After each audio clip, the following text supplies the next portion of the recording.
I wanna be the very best, like no one ever was. To catch them is my real test. To train them is my cause. Pokemon is an awesome pastime for many people. Some of you might ask, what is Pokemon? To answer this question, it helps to understand the history of this phenomenon.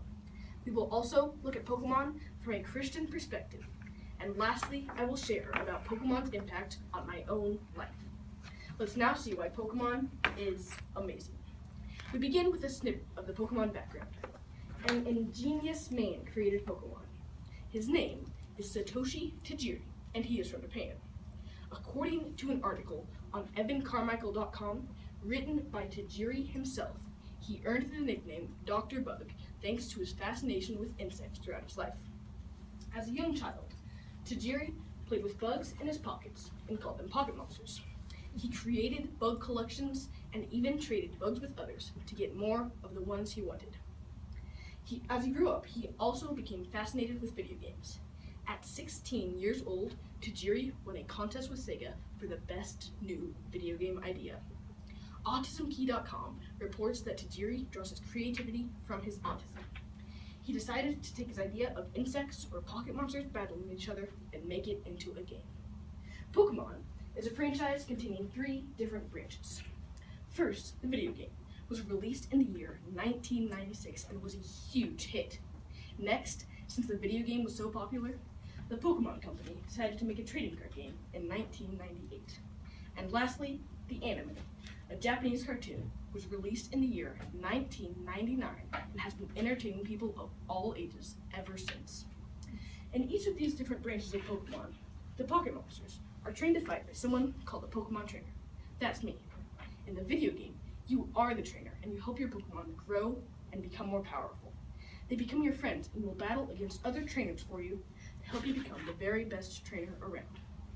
In the anime, the same thing happens. However, you are watching the progression of the trainer instead of being one. Since I was very young, my favorite aspect of the Pokemon world has been the trading card game. A deck of cards has several Pokemon, which are energized by attaching the right amount of energies to the card. The number needed is indicated by the circles next to the attack.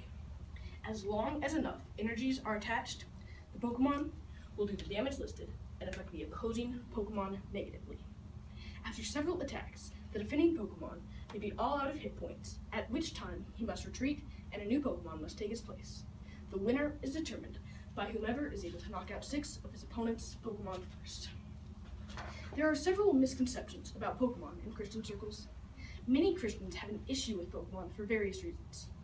Some think the game is too addictive, some don't like the idea that Pokemon evolve, and others think of Pokemon players as part of the occult. Those are some pretty convincing reasons to dislike something, but do any of those arguments actually apply to Pokemon? The answer is no. Let's first address the evolution of the Pokemon characters. Evolution, with a capital E, as in Darwin's theory, is nothing like the Pokemon evolution with a little e. In Pokemon, the term evolve is used to describe a Pokemon as it grows into maturity, just as we grow from babies into adults. I would argue that the term evolve is used incorrectly in Pokemon, but it sounds way cooler than mature. The Pokemon are maturing as they grow from their basic form to stage 1 and sometimes even stage 2 forms. This maturing makes a Pokemon more powerful and competitive in battle. However, even the most powerful Pokemon never kill another Pokemon. Mr. Tajiri believes children should respect death. Therefore, whenever a Pokemon is knocked out, it only faints instead of dying. The evolved Pokemon can often lead their trainers to victory over the current Pokemon Master and possibly become the most famous Pokemon trainer. Now let's address addiction. I'm not going to lie, I have seen this happen. Some kids from my league will skip doing their homework to do Pokemon activities. However, I would argue anything could be addictive if not handled appropriately and in moderation. What if your kids learn to monitor themselves early on? Allowing a child to learn from experience is important, and Pokemon is a fairly harmless experience. Video games have a high addiction potential and are currently one of the top reasons students drop out of college. One of my friends in college has to deal with the constant clicking of the keyboard because his roommate is so obsessed with video games. That's annoying, isn't it? When my older brothers purchased their first video game system on a Friday afternoon, my parents told them they could play it as much as they wanted until Sunday night. That was a huge mistake.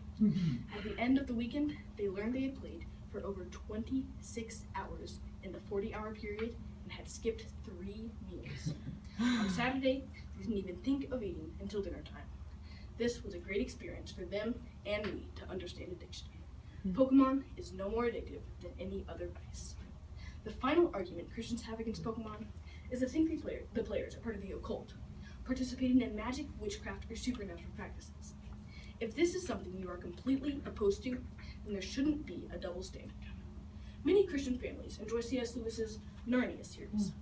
These books are riddled with magic and supernatural practices on both the good and evil sides. If these do not provoke one to practice magic, then they are fine to read. Playing Pokemon is the same, but in actuality, there isn't even any magic involved in Pokemon. The only moves Pokemon have are elemental or due to their biological structure. For instance, Fire-type Pokemon have attacks such as Flamethrower and Blaze Kick. Water-type Pokemon use Surf and Water Gun to battle their opponents. Grass Pokemon use Leaf Blade and Leaf Storm. Some attacks are general. Any large Pokemon can do Body Slam. There is actually much history and science incorporated into the Pokemon world and its creative characters and attacks. For example, look at Torterra, one of my favorite Pokemon. You can see he resembles a tortoise, and on his back are plants. If you know Latin, you know that terra means earth or land, hence his name and design. Also, as another play on words, the tree drawn on his back is actually a native New Zealand tree called Totara. Hopefully, I've alleviated some of the Christian fears of being involved in Pokemon. Now let's look at why I love this game so much. When I was 3 years old, my older brothers and I received Pokemon cards as party favors. We were intrigued by the spectacular artwork on each card. Even though we didn't know how to play the game, we wanted all of the cards. But our parents weren't so sure about letting us buy them without a purpose. And so, in due time, our parents learned how to play and were helping us learn the game as well. We all enjoyed it and loved playing with our friends, so our parents let us buy a few more cards, and soon discovered that my little 3-year-old mind was learning a great deal of math from all the different moves the Pokemon utilized.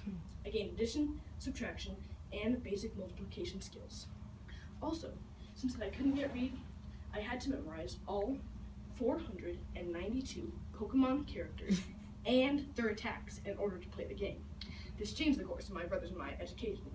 My parents recognized how easily our young brains memorized information and wanted to get something more valuable than Pokemon characters into our heads.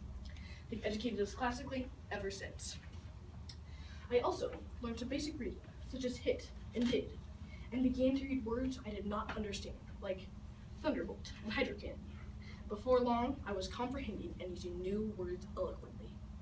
Early on, and even now, I'm learning how to think under pressure with regard to the different options I have while playing my turn. Pokemon is a very strategic game.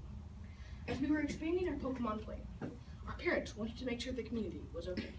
Sure enough, all the people I have ever met playing this game have been helpful and kind. As I travel across the state to compete in different tournaments, I get to know many new people and build lasting relationships. At these tournaments, I compete in 3 to 5 rounds, dueling different opponents and hopefully having victory over them.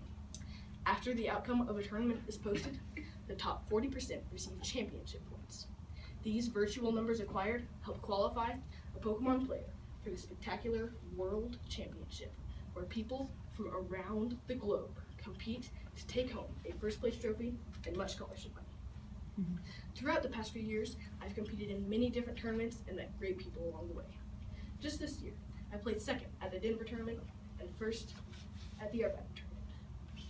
Today, we have looked at the history of Pokemon, looked at it through a Christian lens, and seen its impact on my own life. I hope I've given you a new appreciation for a fun and fantastic game. Pokemon truly is amazing, and it is the very best, like nothing ever was.